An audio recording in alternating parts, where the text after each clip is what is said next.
আর এরপর সবাই ঘরটির ভেতরে চলে যায়, যেখানে তারা ওই লোকেদের দেখতে পায় যাদেরকে আমরা শুরুতেই এই জঙ্গলে দৌড়াতে দেখেছি। আর এরপর তারা ভালোভাবে ঘরটি ঠিক করতে থাকে যাতে জন্তুটি ভেতরে না আসতে পারে। কিন্তু জন্তুটি একটি দরজা দিয়ে ভেতরে আসার চেষ্টা করে, যার কারণে তারা ওই দরজাটিও ভালোভাবে আটকে দেয়।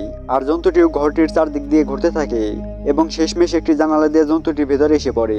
জন্তুটি ভেতরে আসার পর তারা জন্তুটিকে আটকানোর চেষ্টা করে, যার কারণে তাকে আটকানোর চেষ্টায় মাইকেল আঘাতগ্রস্ত হয়। যার পর সবাই মিলে জন্তুটিকে আটকানোর চেষ্টা করে। আর তখন অ্যালিসার ফ্রেন্ড পেপার স্প্রে এনে জন্তুটির উপর স্প্রে করে, যার কারণে জন্তুটি পালিয়ে যায় এবং তারা ওই জানালাটি ভালোভাবে বন্ধ করে দেয়।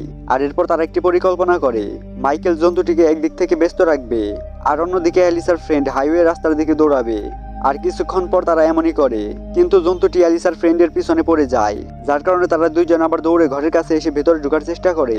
কিন্তু ডাকলাস দরজা আটকে দেয়, যার কারণে তারা রান্নাঘর দিয়ে ভেতরে ঢোকে এবং ভেতরে এসে মাইকেল ডাকলাসকে ঘুষি মেরে অজ্ঞান করে